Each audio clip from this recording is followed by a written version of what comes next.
In pharma, a product launch is not just a launch. It is a defining moment where years of investments and efforts in R&D, in clinical trials, can finally start to pay off or lead to disappointing results. To delve into the strategically important topic of launch excellence, I am beyond thrilled to welcome the Chief Commercial Officer of Novartis here in Asia Pacific, Middle East, Africa region, Cesar Concepcion. Before we start, please make sure to hit the subscribe button. Thank you so much for your support to Amplifiz Pharma and MedTech Innovation Podcast. Cesar, welcome to the show. How are you doing? Well, thank you very much, Guillaume. Thank you for having me here, and especially for a topic that I'm super passionate about. Thank you for accepting the invitation. What are some of the criteria you would use to define a successful launch? When it comes to success within the global perspective, is when you actually launch a brand, an asset, and actually beat the capital markets or the street expectations. Right. You do that, then you are in business. You have been defined as a successful launch, right? So I think that's one aspect. When it comes to to the countryside, I believe that there are different elements that goes into that, kind of like local milestones and local goals. We do have sales targets. We have financial targets. Clearly, that's what drives us.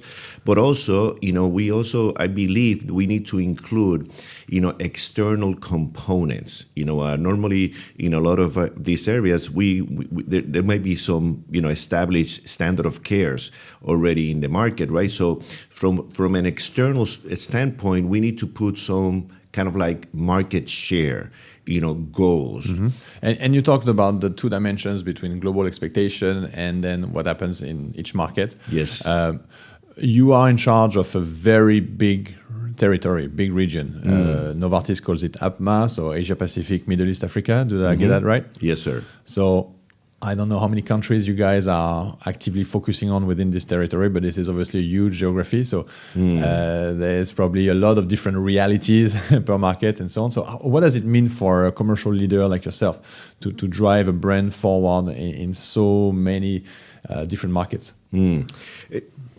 Excellent question, right? And sometimes, one that we debate because, there's emotions, involved. Everyone wants to be helped or taken or looked after. My philosophy is we stick to the critical few: focus and priority. So when it comes to this region, which, we have over 33 countries, 33 markets that we are present in, I believe that we need to focus on those countries or those markets that actually make a difference. And what we do is, depending on the therapeutic area, we the markets may be different. So we try to focus where there's a predefinition of the 75 to 80% of the revenues may come from. This is where we focus on. So in the cardiovascular field, maybe X, Y, and Z, but in the neuroscience field, maybe Y, different. X, F. So it depends. We adapt to the external environment. One way to talk about success in launch excellence is also to talk about the what not to do. Give me some examples of the what not to do that will help us to better define the success recipe. Thank you. For me, it's very clear. Don't rush if you're not ready. Sometimes we are so anxious that we need to get this asset into the market as soon as possible. Right. I still firmly believe that we only launch once. There might be other people who may think differently, but once you are in the market for the first time, and if you fail, it's really, really difficult to get back from that, to recover from that 100%. So I would say, normally there are some KPIs or some elements that actually let you know if you're ready to launch or not. Give us some examples of what I can tell you, intention to prescribe, for example. This is feedback, clearly from customers, and this is being done by ATUs or market research. I would say, programs and platforms. And if you're above a certain percent, normally between 80 and 90%, you're good. So I would say this for me is one of the most critical KPIs that I would actually follow, and I've seen a high correlation with that and actually uptake within the launch, and unaided awareness, kind of like how well are our customers aware, if without even kind of like directly talking about the product. So there's some prompt questions that we do on market research. Right. We call it unaided awareness, and also that is another, I would say, KPI that actually helps to guide the organization if we're ready or not. I see.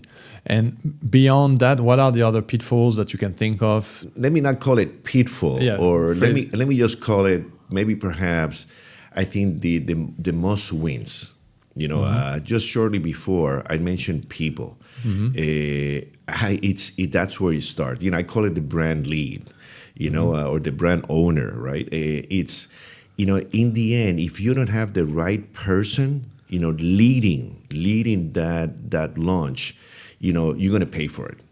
And I've seen it, right? Launches for me is not when you're the lead, launches is not an experiment. The importance of being successful in a launch for an organization defines its future. Of course. So, so this is crucial. You have to give, these responsibilities to your A team. Leaders who have, proven themselves, to be successful, leaders with a track record, leader that understands how to launch, a brand, that understand ideally the disease area. So I think this, I think it's very important. I have seen a lot of launches being done without this in mind, right. And I've seen a lot of failures, unfortunately, which has been, including myself. I have taken bets in the past, learned my lesson, but not making that moving, again. No more bets. No, yes. Certainties instead. Yes. and it's a tough one. But yes, I would say, so this is really, I would say, really important.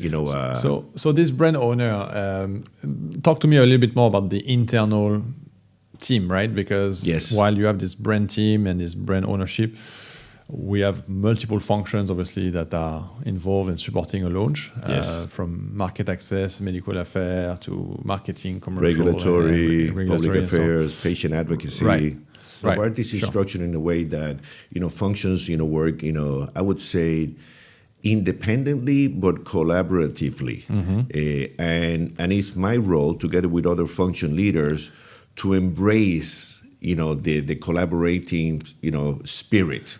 This is where we win or lose. Right. And I strongly feel that, the leaders at Novartis actually have this, very well in mind. And this is, I feel in my humble ways, that this is one of the key recipes for success. Working together, understanding who plays what, to come together with one enterprise, objective, which is to be successful. And how much of this is defined regionally versus globally? Because to the point you made earlier, you are a global organization, obviously, then regional, then local. So, there's always this discussion in large pharma of, how do we find a balance between the global governance, the local empowerment, and how to navigate that complexity. So what does it mean in the context of launch excellence? How much of it is global, regional?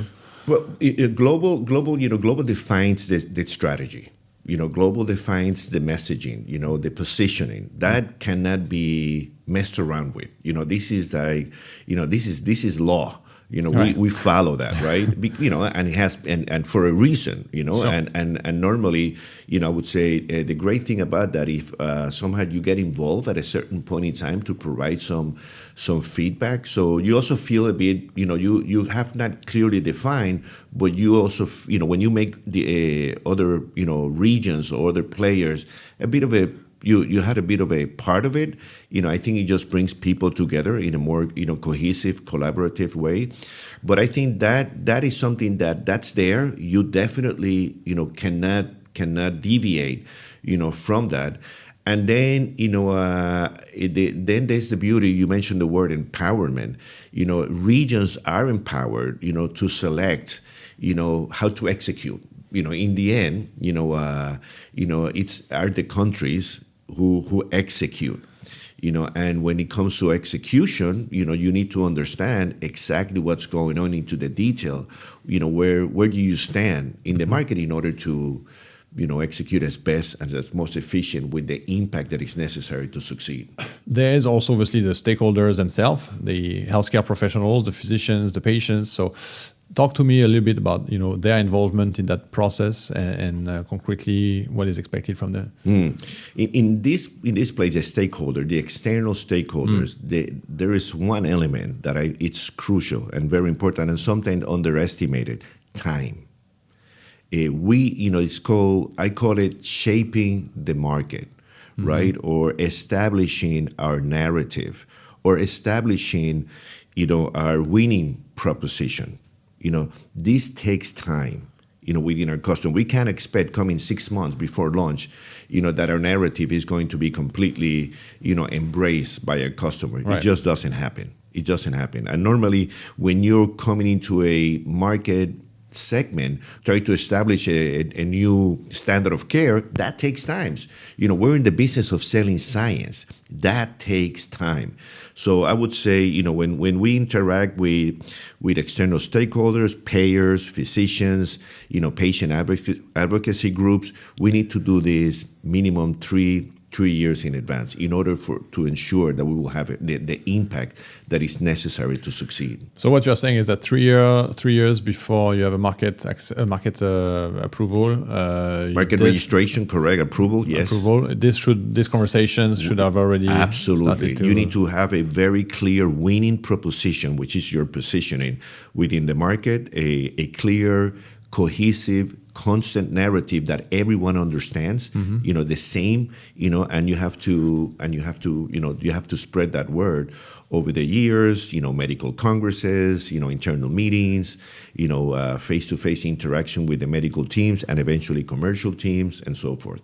Yes. And when a given drug is then having a new indication in his lifespan, same process. So absolutely. you have this 3 years window as a guidance to. The sooner the better. Right. The trick sometimes comes when you purchase or you acquire right. A late stage asset, right. And then all of a sudden you do that, right? And then you're like against the clock, right? You come into a bit of I don't want to say panic mode, right? But it's kind of like a lot of pressure. This is where I go back to kind of like the principle that I mentioned is, if you're not ready, just wait.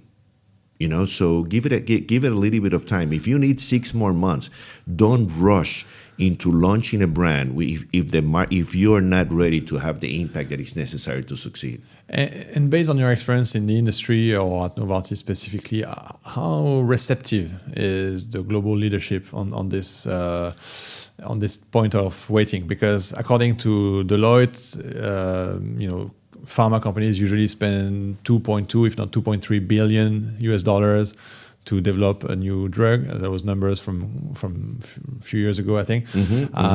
Regardless of the exact number, right? But I mean, this is a difficult discussion to have, right? There's more investment, and you as an experienced leader, you are telling them, okay, let's do it right, let's not rush it. I just suspect that the conversation might be a bit difficult, but you tell me.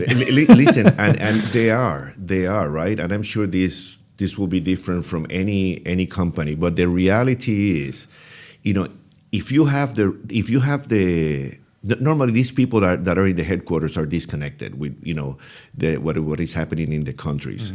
So it depends the level of persuasion, the level of detail that detailed knowledge that about the market, and about the execution that takes place in order to be successful. You need to have, I think it's first as a leader, you need to have the courage and the confidence to actually share that message, because in the end, it's a corporate responsibility. It's an enterprise responsibility. Those decisions will actually mark a difference for the future of the organization. So if you believe in this concept strong enough, you need to communicate in a way that is detailed and confident enough to change, I would say, senior leadership expectations. Absolutely, right? It's being done with the intention to be successful in the long term. Of course. Guillaume, at the end, it's all about storytelling. Right. You have to believe first. And when you believe, you have that confidence. And then you have to be able to just tell that story. Yeah. There are a lot of discussions, for example, when Blockbuster or any brand is going to lose its patent, doesn't have another indication and so on, of really pivoting your resources, your sales resources somewhere else and adjusting to maybe an hybrid model. Can you tell me a bit more about your philosophy about this and what you see works best in pharma, generally speaking? Another very good and practical question, Guillaume. I have to say that, we look at this, more and more, especially when we have been successful over the years with these, as you mentioned, blockbusters. Right. They tend to be a very strong cash generating business for the organization, right? So we, what we have seen in the last 2 to 3 years, even more, is the fact that we are clearly I would say embracing the new technologies, the omni-channel, right, kind of like strategy to somehow maintain some sort of noise and presence within our customers in a more precise manner and more efficient. We actually have tested and tried it in markets, and we have seen kind of like really interesting, results versus the one that we have not applied, these, I would say this technique, and the results are clear.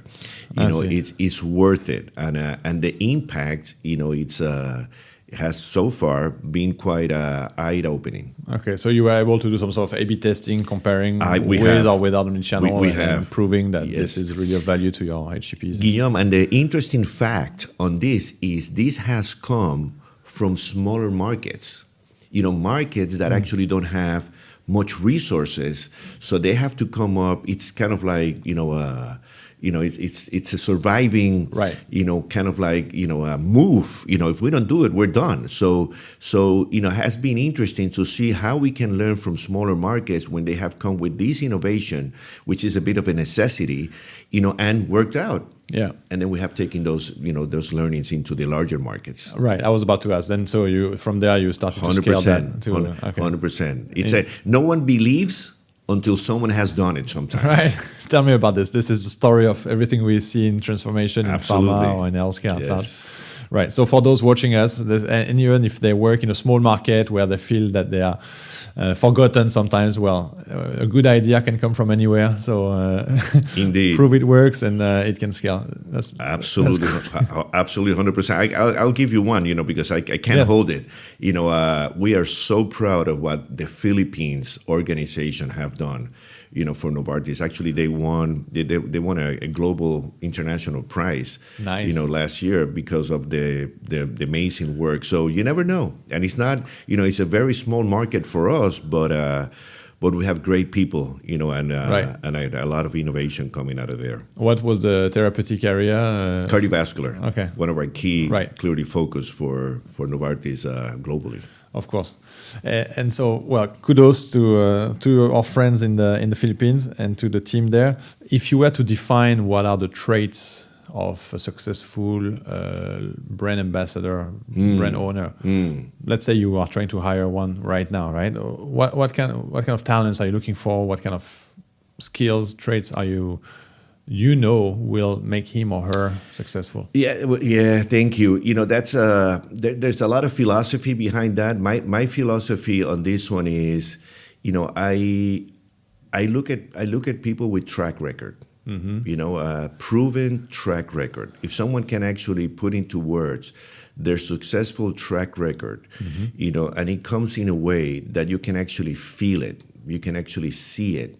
And not only from a result standpoint, but also from a people standpoint, that they have both that narrative that I have done this through people, that for me, it's already a very, strong, I would say foundation. Disease area expertise, when it comes to a specific, a specialty launch, I think that helps. Yeah. That helps a lot. Knowing your customers, all through the chain, puts you in a better position. It brings credibility. You're leading a team. And when people see that you have that knowledge, knowledge builds confidence. Right. And when you actually, transmit that, to your team and to your customers, we're actually selling. We're making an impact. So I would say that in itself is another area that I would say it helps. And back to the external stakeholders, and not Yep. talking about your relationship with them as an organization, but looking at the industry at large. If you look at pharma at large, your direct competitors or the other players in the market space, how would you evaluate the current ability from manufacturers to really involve healthcare professionals the right way in this launch? Would you say this is an afterthought? You would say we are all experts in doing it properly, or feel that there's a lot of differences? Any thoughts on that? In order to be successful, companies need to constantly listen to our customers. We just cannot keep, kind of like our ears and eyes away from that interaction. And that is something that I don't think a lot of companies do well, because a lot of companies tend to spend too much time within internal, I would say, governance or processes, right? And instead of being out there, listening to what our customers are saying. We actually sometimes, organizations, I think, feel and depend too much on market research reports, I'm sorry to say, people are not going to like this, on consultants. I think consultants, I have my own opinion, about that, and this could be another podcast. But I can tell you that, the big difference are those who actually are always listening to what our customers actually do. And that I have seen a couple of examples from smaller companies doing it extremely well. Give me some examples of what they did. Listen, and this is something that I've learned from the past. I learned this from the Alcon colleagues. Right. I can tell you, this is in 2012. Right. Novartis purchased this company, has been spun out, Right. out of Novartis. And I remember sitting down with the head of China at that point in time, Todd Z. He was the GM. And when I was kind of like working in a global project to define the new commercial model for oncology. And someone told, why don't you just ask them, what is it that have made them so successful? Just to keep it simple, Guillaume, when I talked to him, these guys knew probably the birthday of their dogs for the customers. They knew everything about their personal life, their children. They were just part of their team. This is a surgical team. To the point that they knew the customer so well that it was an unbreakable bond. And when you do that, and then you act upon those insights in a way to bring your innovation in a more efficient way, you can't lose. Right. You can lose. But that's it. It's that passion and that obsession to really, really get to know your customers in a way that no one knows them better than anybody. I think that makes a difference. How do we extract these insights at scale in so many markets, with so many touch points with doctors and so on? Because while I understand the concept, I am wondering how it is done practically, if you see where I'm coming from. As a leader, you need to build that culture, that external, I would say the external focus culture. And that it starts with the leaders. And the easiest example is, as a leader, and I was taught this many, many years ago, when I was in Sharing Plow, actually by this guy, Alfredo Blanco, who was the president of Latin America, the Far East and the Middle East, is like, as a general manager, as a country leader, you need to be in the field. You need to go into the field between 18 and 20% of the time. You need to be out there. And you need to be out there with a rep. And I remember this guy, it was really funny. He would actually get the expense reports, and he would say he will track the days in the field for the GM in a monthly report. And if he didn't see a receipt for a lunch, having lunch with the rep, that meant that you only went for the morning. You didn't spend the whole day. So he would not count. He would not count that day. And I can tell you that once you do that, you make the general manager, country head, to go to the field on an ongoing basis. That is an example that just flows through the organization, and then you build an external focus culture.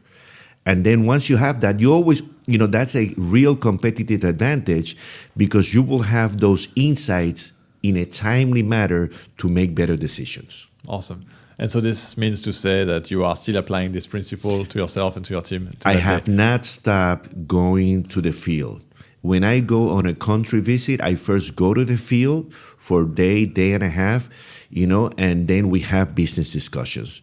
Because otherwise, it's like, you're not going to fool me, put it that way. I know what's going on. I want to know what's going on from our people, from our customers. Right. And then we can have the office, conversation. I think it's a good segue to talk a bit more about the internal thing and talk about your actual role in Novartis first, and then we can reflect back on your leadership journey a little bit more. So, Chief Commercial Officer of Novartis in Asia Pacific, Middle East, Africa. You mentioned roughly 33 key markets that you are present in for the region. Roughly speaking, what is the size of this organization, the commercial organization? It's like around 3,000 people, okay. And approximately, between, $4.5, $5 billion business, okay. Globally. So, it's a nice market, and my responsibility is performance management, yep. And talent development, right. From a commercial standpoint.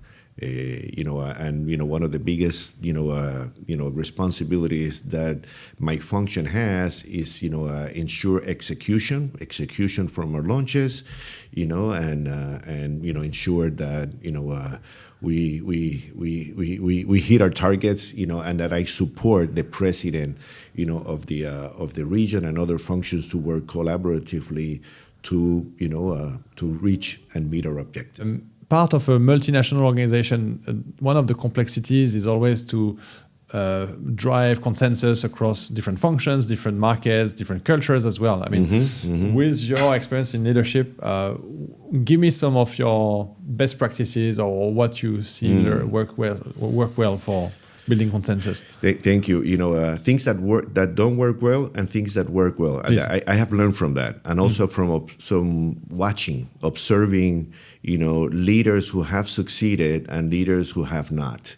That has been a bit of an indirect lesson, for me. But I think the one that I feel the strongest, especially when you go and when you work internationally, I would say the great majority of the times you're going to go into an environment that is not your natural one.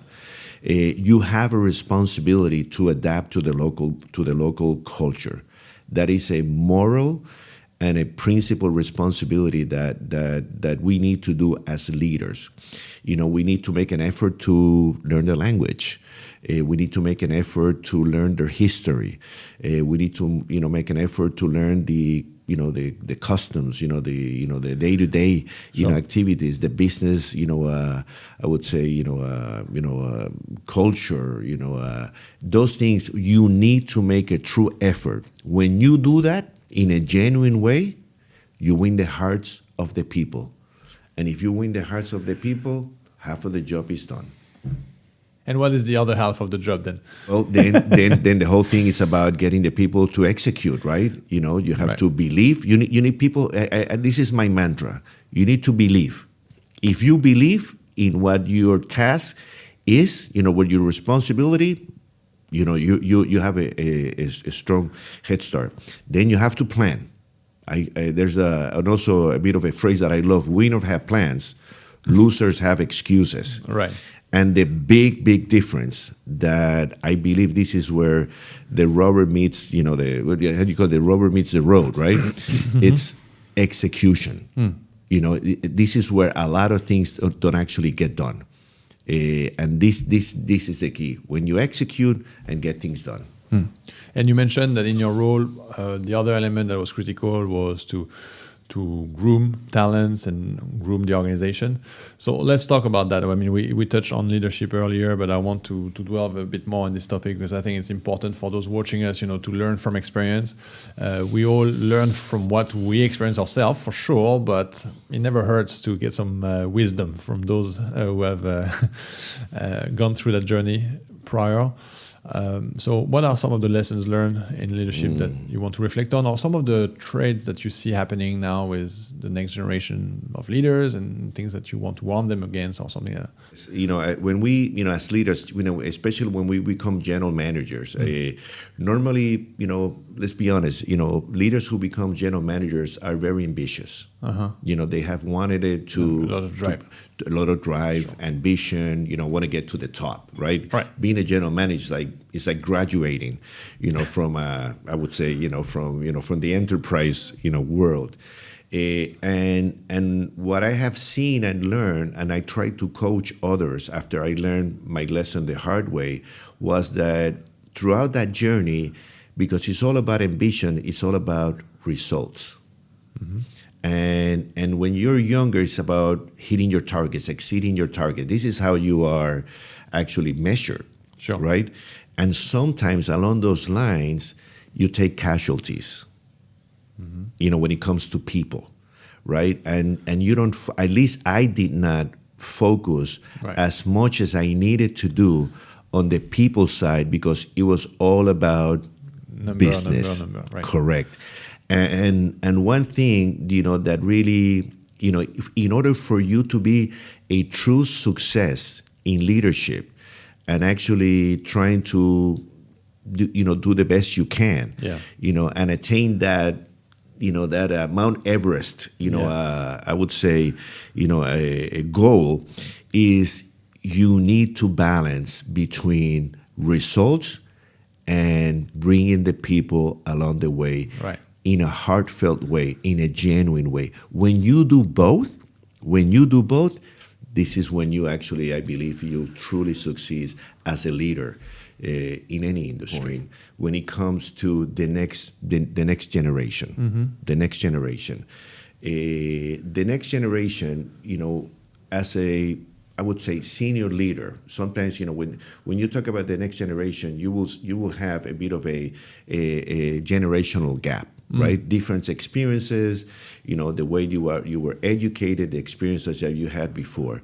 So I strongly believe that as a leader, you need to make that effort to ensure that you engage, that you get to know this new generation as best as possible in order to understand then what would be, from a leader standpoint, that winning formula that we can actually, embrace or include in order to bring this new generation and to develop this generation to take the baton, right? Eventually. But this is work. This is really work because you need to engage, and in order to engage, that's actual. You have to be active. It's actual. Interaction. It's work. Right. It's not, and it's not done behind a computer. Right. You have to make a true effort in order to understand and then adapt and then position yourself into what is it that they want with what you believe are the elements that could actually help them succeed. I cannot finish this podcast without talking about what everybody talks about in pharma, which is the evolution of our professional landscape with artificial intelligence, what it means for our people, for organizations, for the way we interact with our peers, with our clients, and so on. But I will frame that question within the commercial space specifically, because one of the narrative I've heard over the years, not just with AI, but before that with multi-channel, now omni-channel and so on, was this narrative of, the sales organization is going to be fearing all of these new ways of communicating because they're going to feel they are losing the touch with healthcare professionals. They're going to be replaced by an email marketing campaign, or they're going to, you know what I'm talking about, right? 100%. Absolutely. You've heard this narrative before. 100%, absolutely. So where do you stand on this narrative and this belief, and what is your take on it? Listen, AI is here to stay, and it's only going to grow into having a more impact. And whoever masters this first is going to be ahead of the game. Mm-hmm. It's funny. A couple of months ago, we had a big workshop in a region, and I saw a statistic that actually blew a little bit my mind. That as of today, only 62% of pharmaceutical companies have actually really embraced, in the way that is expected to be, the AI movement. 62.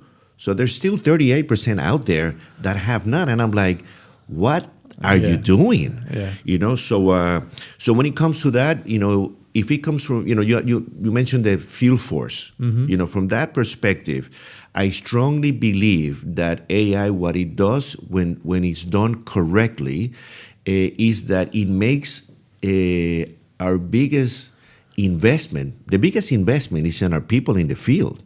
Mm-hmm. You mentioned R&D. It's R&D and the people in the field. Right. And what this does is makes them more efficient in dealing with our customers, so that each and every call that we make puts us in a better position to have an impact. And that's what it's all about. It's like, who then is going to have the greatest impact with our customers? There's going to be there is ongoing a lot of trial and error, but you have to try it. Right. And we need to be conscious that we will fail. It's part of the game, And the more we fail, the more we will learn to master that. But I think it's a bit of a race. Right. Who can do this faster and better, and then make it a competitive advantage? Cesar, it has been such a pleasure to have you on the Amplifiz podcast. Thank you so much for accepting my invitation. I hope you had a good time. You're welcome. Absolutely a great time. Thank you for having me here, and I hope to continue collaborating one way or the other. Appreciate it. Happy, and you are welcome back anytime. Thank you. Appreciate it. Thank you. Thank you all very much for watching. I hope you enjoyed this episode. You can leave comments, questions. We will be happy to answer all of them. You are very much encouraged to subscribe to our channel, to share it with colleagues and friends. Thank you so much for your support to Amplifiz Pharma and MedTech Innovation Podcast, and see you soon. Bye-bye.